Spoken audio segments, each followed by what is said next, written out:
Alright, what's up UFC fight fans, UFC lovers, welcome back guys. So guys, बहुत सारे धमाकेदार updates के साथ आज करेंगे फाइट न्यूज़ की शुरुआत, तो वीडियो को अंत तक जरूर से देखते रहना। Alright UFC फाइट फैन, चलिए शुरुआत करते हैं हम सबसे पहले अपडेट के साथ। तो guys UFC 307 Khalil Rountree junior versus Alex Poatan Pereira, जहां पर अपना टाइटल को डिफेंड करेंगे for the third time Alex Poatan Perera.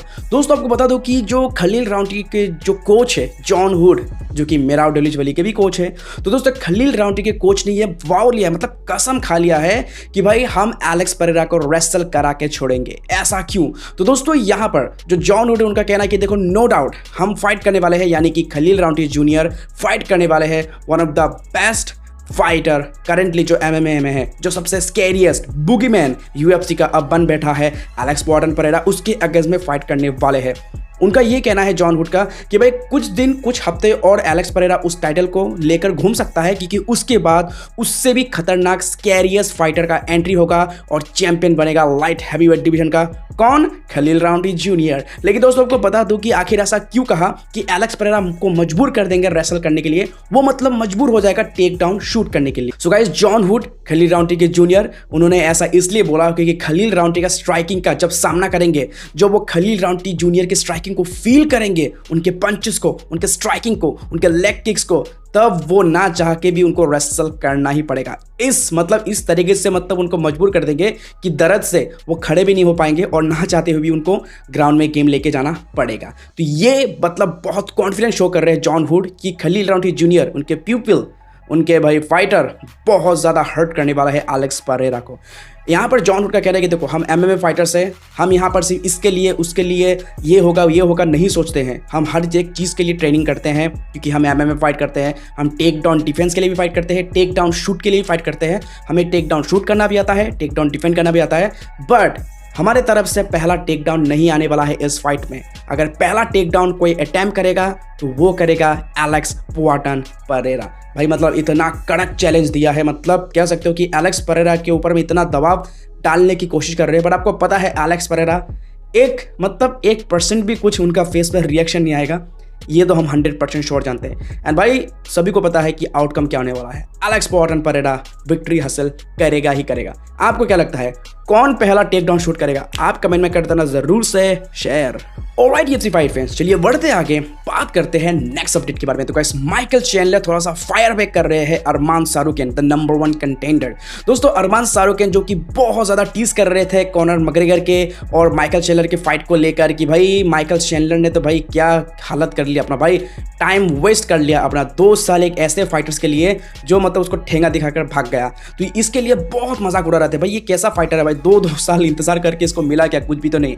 मतलब बहुत ज़्यादा लो IQ फाइटर, ये वो कह रहे थे, बहुत ही मतलब कहते ना मंद बुद्धि, बद दिमाग, डम, ऐसे फाइटर्स बोल रहे थे अरमान सारुकन। लेकिन दोस्तों अब माइकल चैंडलर को मौका मिला है। कहते ना भाई जो बोलोगे वही तो घूम फिर के सुनने को मिलेगा।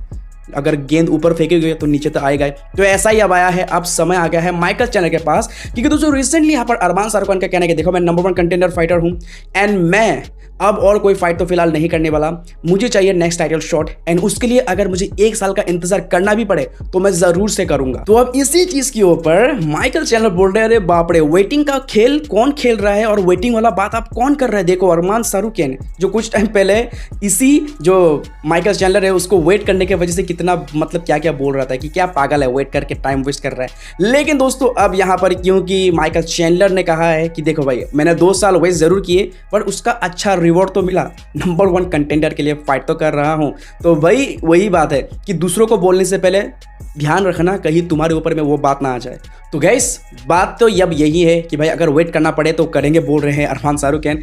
लेकिन दोस्तों मुझे नहीं लगता कि इतना वेट करना पड़ेगा उनको, 1 साल से तो ज़्यादा वेट नहीं करना पड़ेगा, क्योंकि बहुत जल्दी यहाँ पर हमें अर्ली नेक्स्ट ईयर यानी कि 2025 में ही ये फाइट देखने का मौका मिलेगा, अरमान सारुकन वर्सेस इस्लाम मखाचेव के बीच में फाइट। एंड उसके बाद हमें ये भी पता चलेगा कि चार्ल्स ओलिवेरा या फिर माइकल चैंडलर कौन एक्चुअल में फाइट करेगा, किसके अगेंस्ट? क्या इस्लाम मखाचेव अपने टाइटल को रिटर्न करेंगे या फिर अरमान सारूखान बनेंगे the new king of lightweight division? भाई बहुत ज़्यादा इंटरेस्टिंग होने वाला है। अब देखना होगा कितना समय इंतजार करना पड़ता है अरमान सारूखान को। आपको क्या लगता है कैसा होगा ये फाइट? भाई कमेंट में कर देना जरूर से share. Alright UFC fight fan, चलिए बढ़ते आगे एंड बात करते हैं एक बहुत ही ज्यादा धमाकेदार इंटरेस्टिंग अपडेट के बारे में। तो गाइस जस्टिन डायमंड पोरियर जो कि काफी समय से कह रहे थे कि एक और फाइट तो करूंगा ही करूंगा, उसके बाद रिटायरमेंट अलविदा UFC से बोल दूंगा। तो दोस्तों फाइनली रिसेंटली उन्होंने अपने ट्विटर पे एक ट्वीट किया जहां पर आप देख सकते हैं उन्होंने क्या लिखा है, ट्रिलॉजी। तो इसका साफ साफ मतलब सभी को पता चल गया कि क्या वो बोलना चाह रहे हैं, क्या हिंट देना चाह रहे हैं।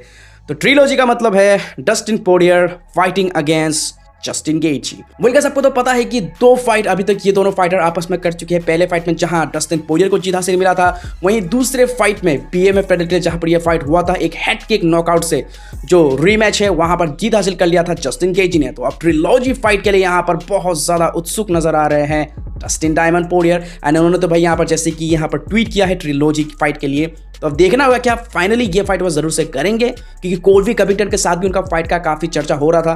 पर डस्टिन पोरियर ने इसको मतलब पूरी तरीके से डिस्मिस कर दिया, क्योंकि कोल्वी कविंगटन से फाइट करने का मतलब है ज्यादा कुछ वो एक्साइटमेंट वो फील नहीं करते और ना ही कुछ ज्यादा पैसे कमा पाएंगे कोल्वी कविंगटन भी उस फाइट से, क्योंकि भाई ऑब्वियसली ये फाइट बहुत ही ज्यादा बोरिंग होने वाला है। लेकिन अगर बात करें Justin Gaethje versus Dustin Poirier, तो ये फाइटर्स ना सिर्फ जीतने के लिए लड़ते हैं पर जो एक्साइटमेंट ये ला के देते हैं ना भाई ऑक्टागन के अंदर, ये भाई बहुत ही कमाल होता है, बहुत ही धमाल होता है। तो इसलिए भाई ज़्यादा इंटरेस्ट शो कर रहे हैं Dustin Poirier fight against Justin Gaethje. तो अब देखना होगा कि कब तक ये ट्रिलॉजी फाइट हमें देखने का मौका मिलेगा। क्या इस साल के एंड में फाइनली ये फाइट हमें देखने का मौका मिलेगा? बहुत ज़्यादा इंटरेस्टिंग होने वाला है। आपको क्या लगता है कैसा होगा ये trilogy fight between Dustin Poirier and Justin the highlight reel KG?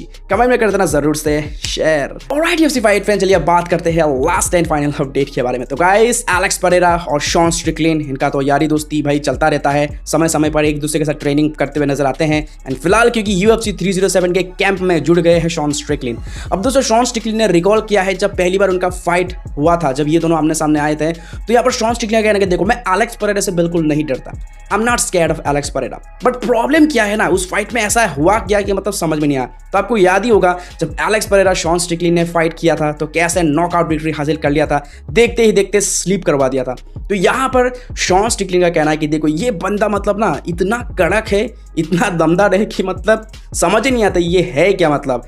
हालांकि उनका कहना है कि देखो मैं स्कैर्ड नहीं हूँ, मैं एलेक्स परेरा से डरता नहीं हूँ, बट ये फैक्ट है कि मैं इसे जितना भी टच कर लूँ, जितना भी हिट कर लूँ, इससे कुछ फर्क नहीं पड़ता, लेकिन अगर इसने टच कर लिया मुझे तो मैं मर जाता हूँ।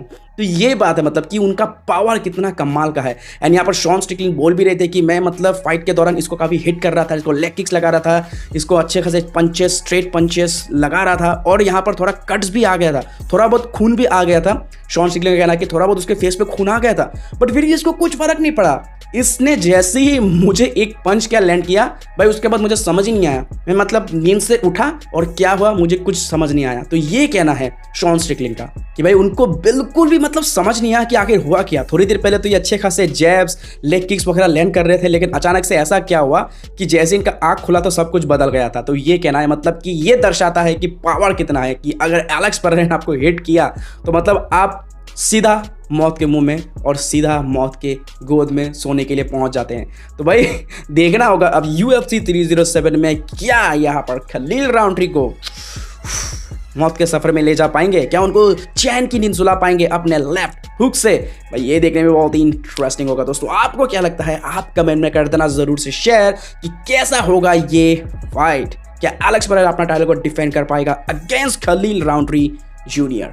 भाई मुझे तो 100% श्योर है होगा ही होगा, एलेक्स परेरा नॉकआउट विक्ट्री हासिल करके ही रहेगा। आपको क्या लगता है, आप अपना प्रेडिक्शन कमेंट बॉक्स में जरूर से कर देना share. Alright UFC fight fans, that's it for today's video. I hope ये सारे अपडेट्स आपको बहुत ही ज्यादा पसंद आएगा। दोस्तों वीडियो पसंद आया लाइक करना, चैनल पर नए तो सब्सक्राइब करना। मिलते हैं किसी अगले वीडियो में, तब तक के लिए take care, keep watching UFC now Hindi.